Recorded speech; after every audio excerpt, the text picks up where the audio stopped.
दोस्तों, अगर आप न्यूमरोलॉजी सीखना चाहते हैं, अगर आप पामेस्ट्री सीखना चाहते हैं, यदि आप कुंडली सीखना चाहते हैं, यदि आप वास्तु सीखना चाहते हैं, दोस्तों इसके हर एक सेक्शन में 60 वीडियो मिलेंगे। तो इंदु लग्न के बारे में हम आज आपको बता रहे हैं। इंदु लग्न से आप कैसे पता करें कि आपके कुंडली में धन का योग है या नहीं है, या आप गरीब ही रह पाएंगे। अगर धन का योग है तो वो कब फलित होगा, इसके बारे में हम इसमें आपको बता रहे हैं। इसमें कोई आपको ज़्यादा कैलकुलेशन करने की कोई ज़रूरत नहीं है। आपको जो है गुना भाग करने का भी कोई ज़रूरत नहीं है। सिंपल सा हम लॉजिक दे रहे हैं जिसके कारण आप पता लगा सकते हैं।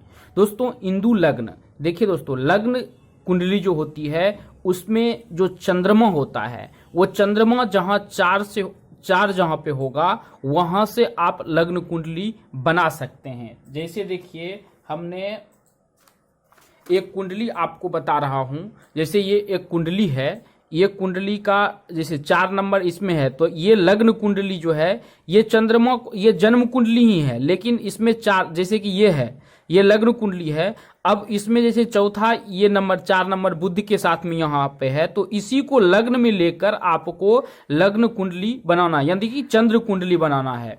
अब वो 4 नंबर जो है वो आपको लग्न में होना चाहिए। अब देखिए दोस्तों, इसमें हम आपको बता देते हैं इसमें करना क्या है। 4 नंबर लग्न में लेने के बाद उसके बाद जो भी ग्रह है वैसे ही आपको सजा देना है। उसमें कुछ नहीं लिखना है, कुछ नहीं करना है। अब आपको बताते हैं कि क्या करना है। सबसे पहले लग्न से, जो लग्न होगा 4 नंबर, वहां से आपको, क्योंकि इंदु लग्न जो होता है वो चंद्रमा का नाम इंदु है, और उससे पता लगाते हैं। तो अब देखिए कि यहां से 9th घर देखना है, तो लग्न से हमको 9वां घर देखना है। ठीक है, तो 1 2 3 4 5 6 7 8 9। अब यहाँ पे 9 में क्या है, गुरु है, केतु है। ठीक है, 2 जब ग्रह हो तो उसके स्वामी देखने का कि किधर स्वामी है। तो सबसे पहले हम यहाँ पे ले लेंगे गुरु है, यानी कि गुरु लिख लेंगे। ठीक है, राहु केतु है तो छोड़ देने का। अगर सपोज कीजिए कि यहाँ पे राहु और मंगल है, यानी कि 6 नंबर है, तो यहाँ पे मंगल लेने का। अब समझ लीजिए, अब देखना है आपको चंद्रमा से, जो चंद्रमा है यहाँ पे हमारे चंद्रमा विराजमान है, तो यहाँ से अब फिर 9 घर लेना है। तो चंद्र से हमको फिर 9 घर लेना है। तो चंद्र से 9 घर लिए, तो 1 2 3 4 5 6 7 8 9। अब यहाँ पे ये खाली है, यानी कि 7 नंबर है। अब 7 नंबर के स्वामी कौन होते हैं, तो शुक्र होते हैं। अब ये कहाँ बैठा है, धनेश में बैठा है या कहाँ बैठा है, उससे आपको मतलब नहीं है। बै के घर में बैठा हुआ है, उससे भी कोई मतलब नहीं है। सिर्फ आपको ये देखना है कि इसके मालिक कौन है। तो यहाँ इसके मालिक हो गए शुक्र। ठीक है, दोनों के मालिक हो गए, यानी कि शुक्र और गुरु दोनों देख लिए। लग्न से 9th और चंद्रमा से 9th। अब इसमें क्या करना है आपको, इसकी कला दिया हुआ है। सूर्य का 30, चंद्र का 16, मंगल का 6, बुध का 8, गुरु का 10, शुक्र का 12 और शनि का 1। ये सब कला दिया हुआ है। इसमें कुछ आपको नहीं करना, ये आपको फिक्स ही रहेगा, इसको चेंज कभी नहीं करना इंदु लग्न निकालने में।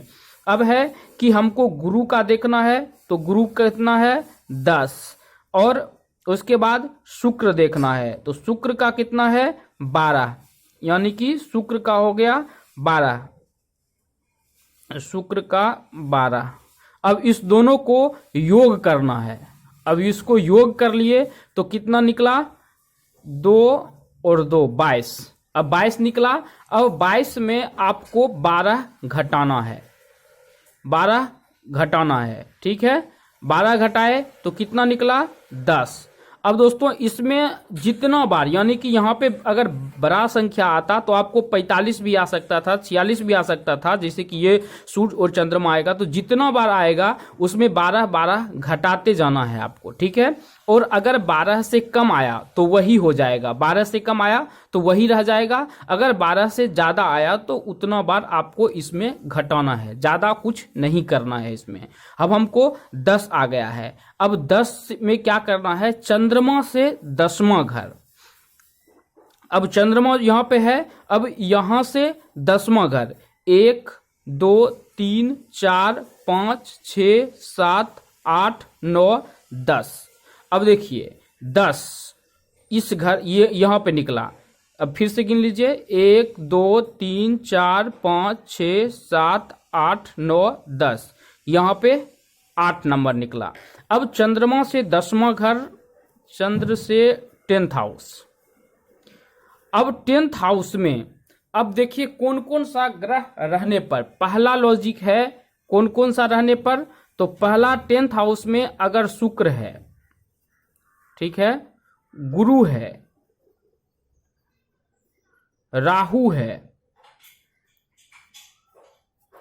है और चंद्र है, ये अगर चारों ग्रह आपका है तो आपको बहुत अच्छा पैसा मिलेगा, आपको लाइफ में बहुत अच्छा कमा सकते हैं, बहुत पैसा जनरेट कर सकते हैं अपने जिंदगी में।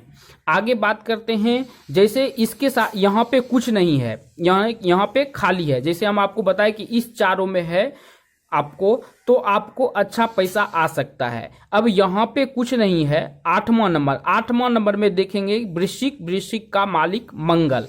अब मंगल कहाँ पे बैठा हुआ है, वो उच्च का है या नीच का है, अगर उच्च का है तो आपको अच्छा पैसा आ सकता है। अब देखिए उच्च और नीच के लिए हम आपको बता देते हैं। अब देखिए उच्च और नीच के लिए यहाँ पे आपको दिख रहा होगा, जैसे 10 नंबर में यहाँ इसी घर में अगर 10 नंबर के साथ में मंगल रहता तो बहुत अच्छा योग बनता धन का, आप अच्छा पैसा कमा सकते। अगर 12 नंबर के साथ में शुक्र होता तो भी आप अच्छा पैसा कमा सकते। अगर 6 नंबर के साथ में बुध रहता तो भी अच्छा पैसा कमा सकते हैं। गुरु नंबर के साथ में यानी कि 4 नंबर के साथ में गुरु रहता तो भी आप अच्छा पैसा कमा सकते हैं। 7 नंबर के साथ में शनि रहता तो भी अच्छा पैसा कमा सकते। 2 नंबर के साथ में चंद्रमा रहता या 1 नंबर के साथ में सूर्य रहता तो अच्छा पैसा आपके लाइफ में आ सकता था। इसमें ज़्यादा कुछ करने का नहीं है। ये सब देखें कि ये सब योग इस 10वें घर में है या नहीं है।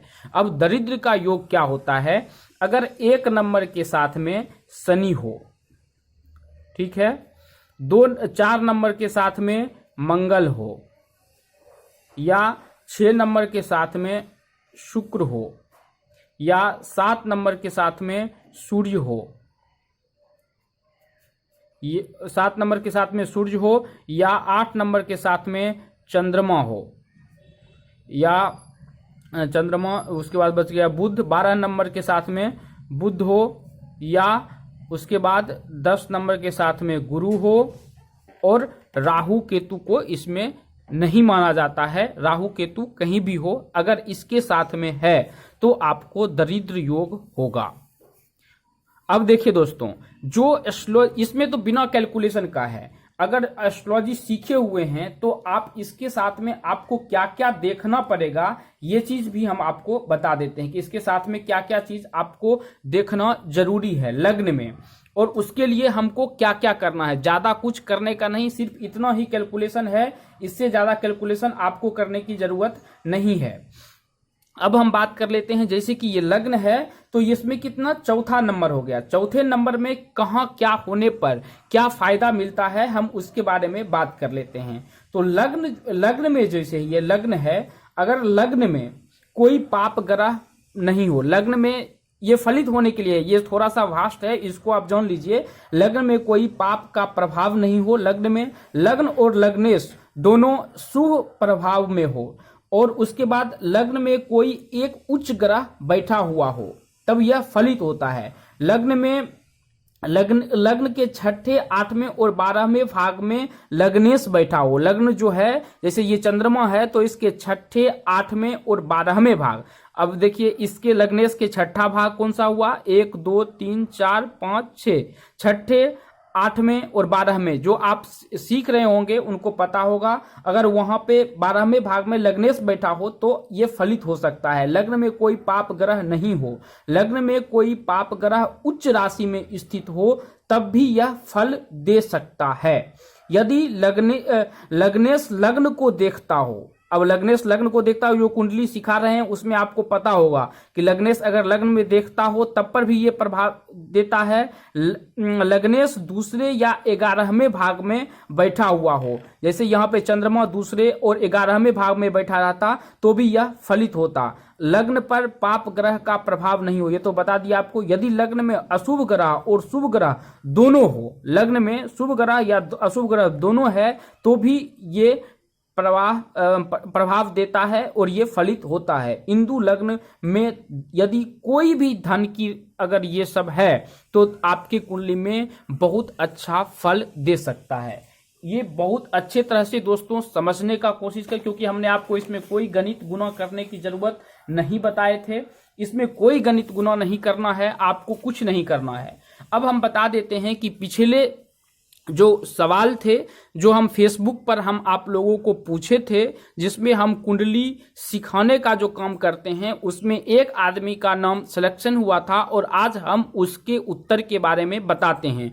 और उनका नाम क्या था? उनका नाम है प्रवेश कुमार। ये उत्तर प्रदेश के बरेली में रहते हैं।